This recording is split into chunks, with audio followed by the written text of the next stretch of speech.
Alright, so yun, good morning mga kabiyahe. Bali nandito tayo ngayon sa loob ni Loan at may gagawin tayo ngayon. Samahan nyo ako.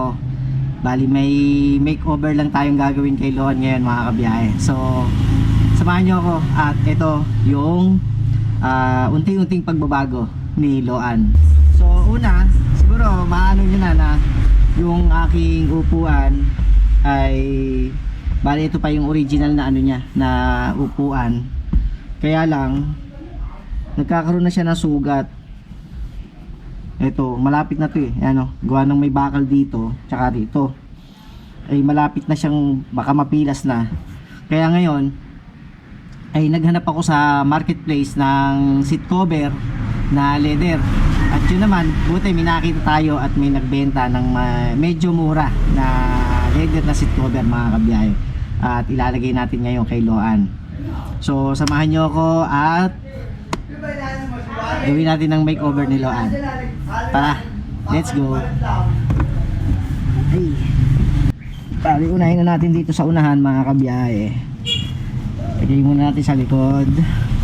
Bali dito sa unahan, ito pang ano to, pang likod to. Ito niya sa likod. Ito ay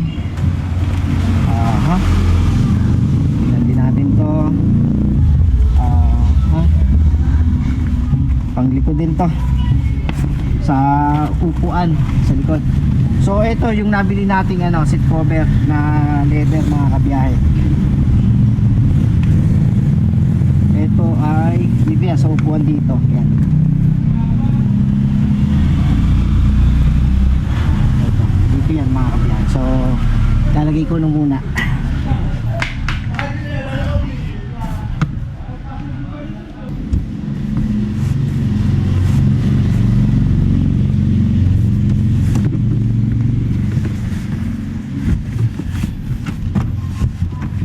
Dapat sa labas tayo maglalagay nito, kaya lang ang problema kasi ay umuulan sa labas, kaya hindi ko na mailalabas tong ano, tong siloan. Lagay na yung sa upuan, tapos ito sa ilalim na ito itong mga ibang tali para hindi siya ano, para hindi siya mahugot. Tapos ito sa headrest, kahit tinanggal natin itong headrest dito yan sa headrest. Tapos ito yung isang upuan. So ito naman ay ito, dito naman to sa sandalan.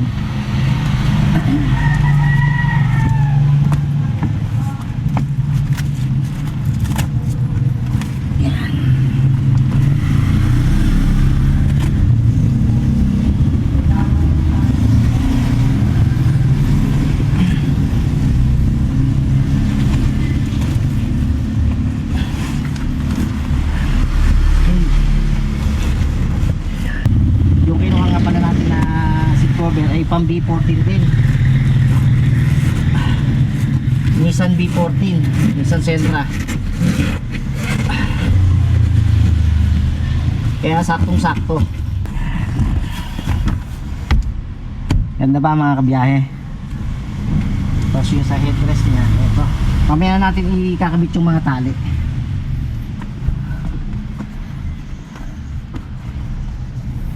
Alam ko gray ang nasa unahan nasa harapan, gray dapat.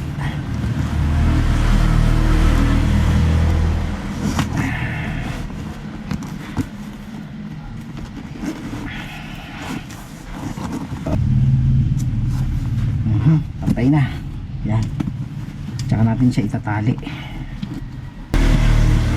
Okay,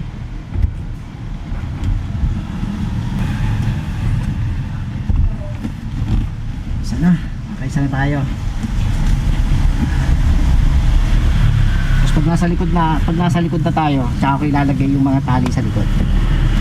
So lipat naman ako rito sa kabila, lipat naman ako rito para ito namang kabilang side ang lalagyan ko.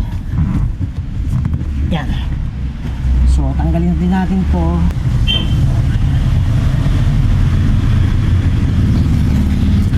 So ito yung Luan.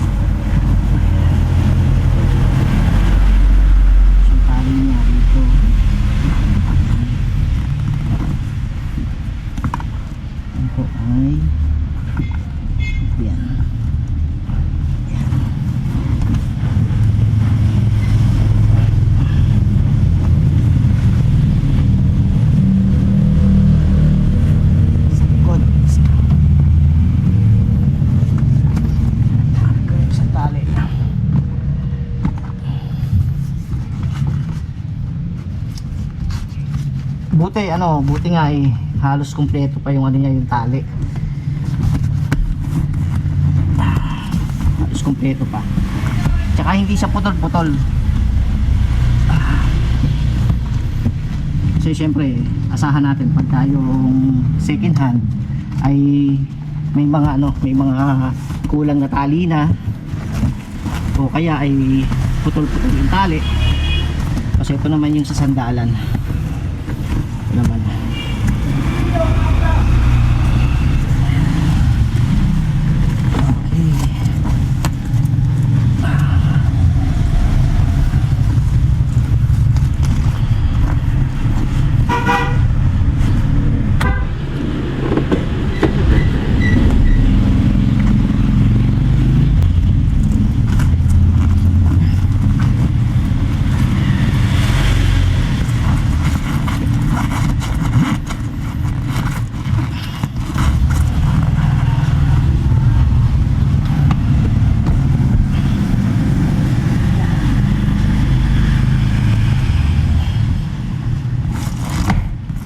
Kailangan lang natin isuot na hindi.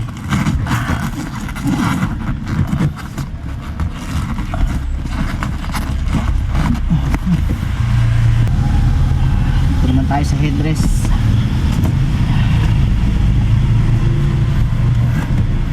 Pinahirapan ako ba?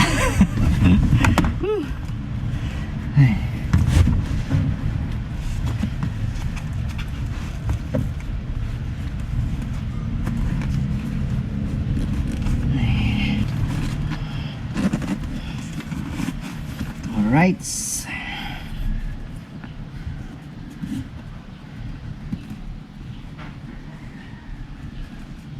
Okay.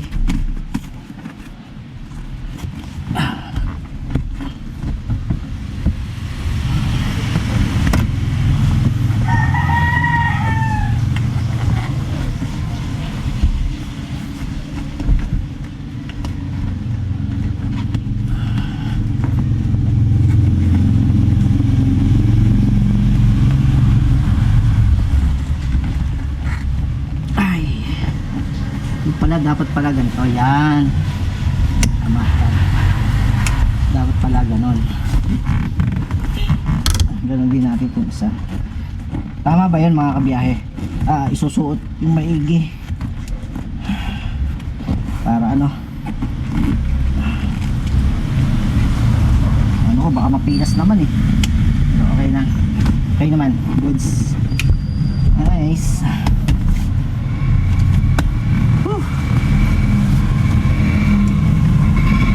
So, sa likod naman tayo. Init!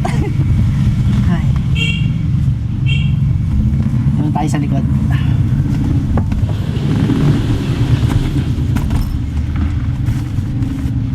Alright.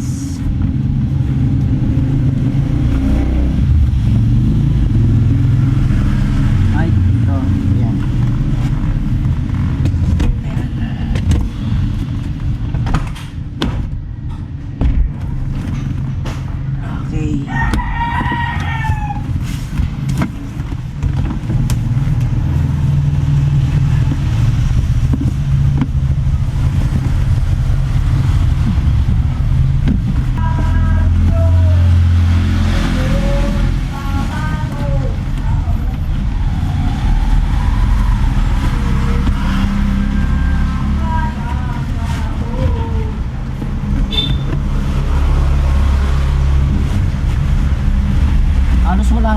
halos walang yung mga pilas-pilas, halos buo pa lahat mga kabiyahe.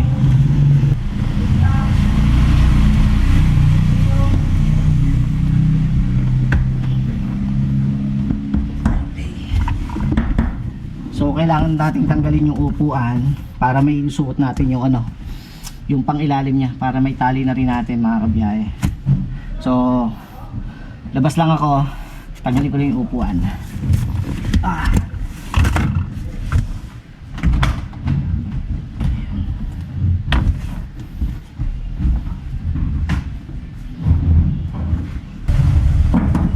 So ito, natanggal ko na yung upuan.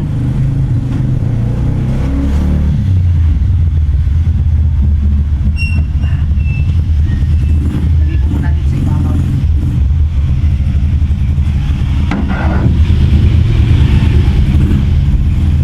Para kita nyo. Ito ko pala kita eh, no?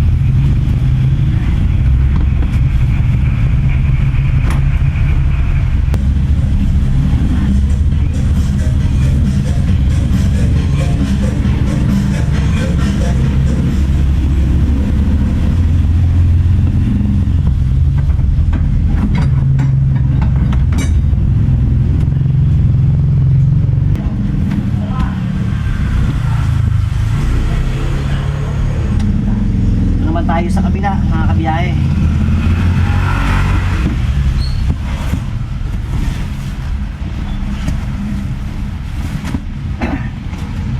Kunin ko lang yung isa rito, baka ito yung sasandalan din.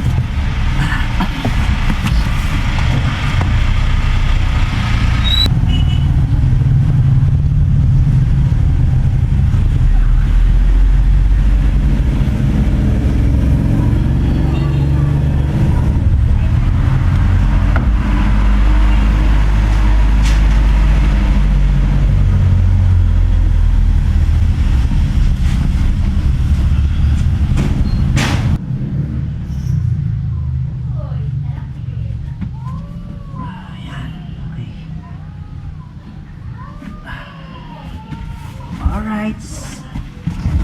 Yes. Uy, ayos. Naglala.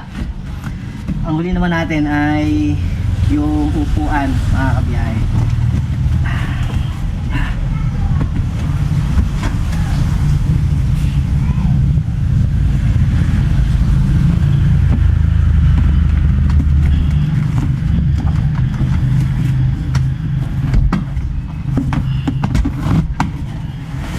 Tingnan natin niya ano para kita nyo.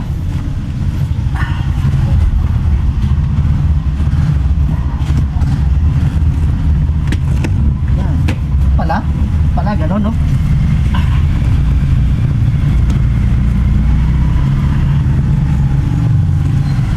Gano'n pala yun.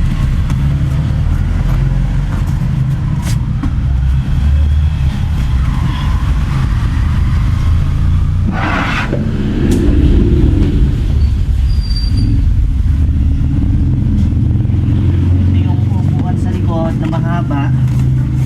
Bali ganun lang yung ano, yung pagkakabit ng seat cover ng Nissan Sentra mga kabiyahe.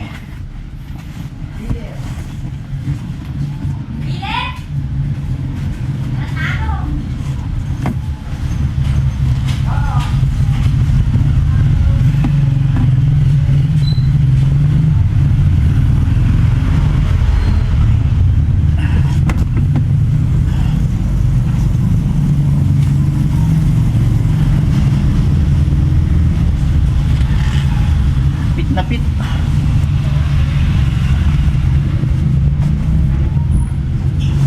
Pit talaga yung ano, yung upuan, yung seat cover niya sa upuan.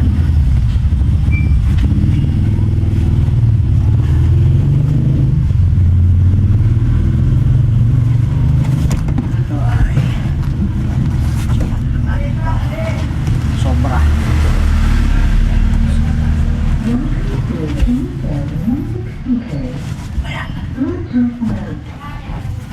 Okay.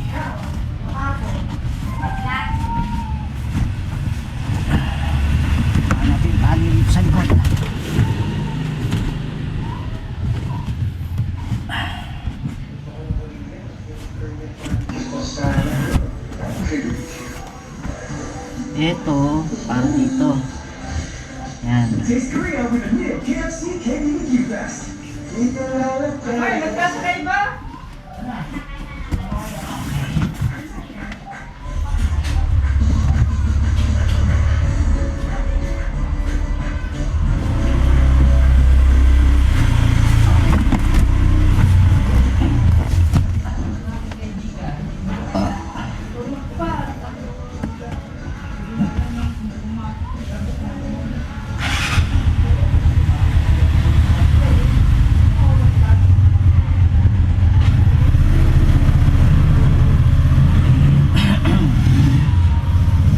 Ito. Tapos, siya naman dito. Okay.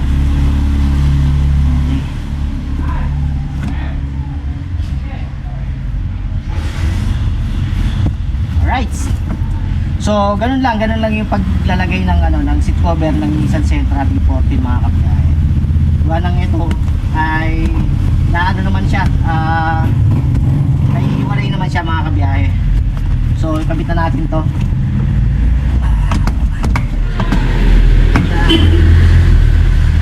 Isa.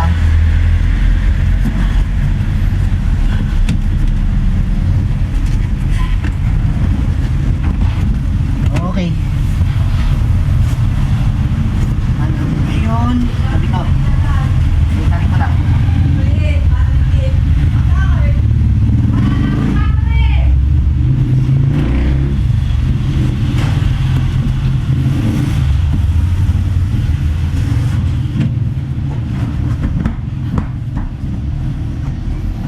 Siyempre huwag natin yung isuot din natin itong seat cover, yung yung seat belt.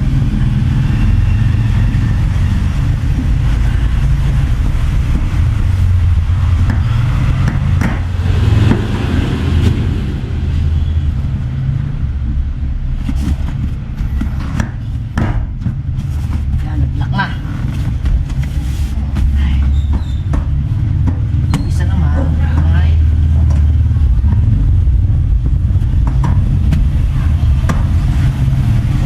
okay, alright.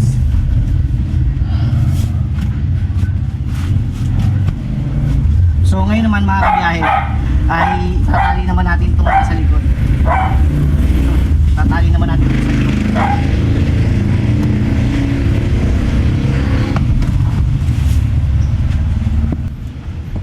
Kasi pag hindi natin ito itinali, maano to, mauubad.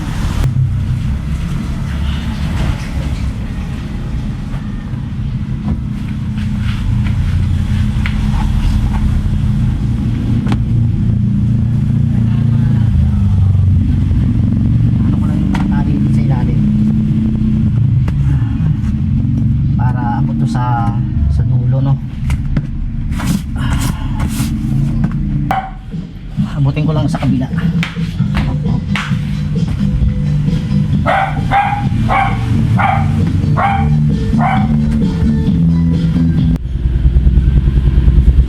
So ito naman ang kabila yung ikakabit natin. At saglit na lang matatapos na rin tayo mga kabiyahe, no? So yun, ganun lang yung pagkakabit ng seat cover. Dali lang, no? Pero mahirap. Kasi gawa nga ng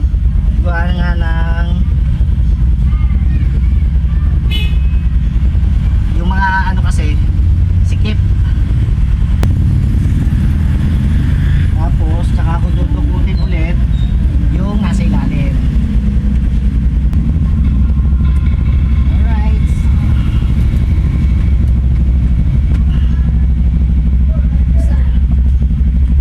Ulit yung isa. Mawawala yung tali. Nandito pala mga tali.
ano ko na rin ito, isang kabita na.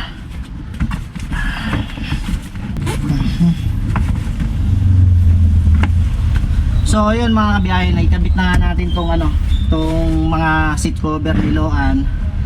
So sa tingin nyo, okay ba? Mas gumanda ba yung loob ni Loan nung naikabitan na natin ng seat cover? Tsaka pangalawa ay hindi masyadong magagasgas yung yung talagang original na na upuan. At yun din yung dahilan kung bakit ako naglagay ng seat cover. At pinilit ko na magkaroon nga ng seat cover si Loan mga kabiyahe, no? Kakapagod pala.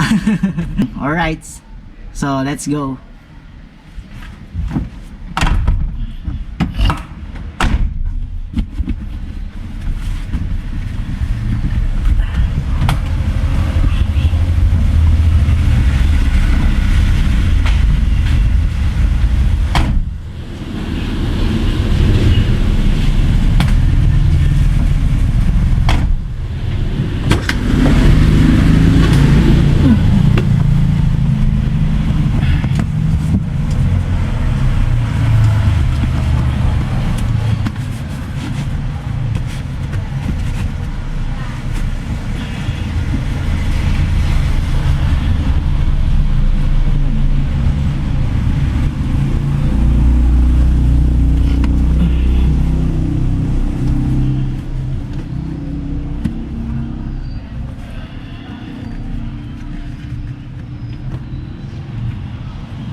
So ayun mga kabiyahe, papakita ko sa inyo ng nakabuo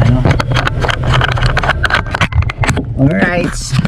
So ito mga kabiyahe, ayan, ito yung seat cover na inilagay natin. So tatago ko lang ito mamaya. Ayan.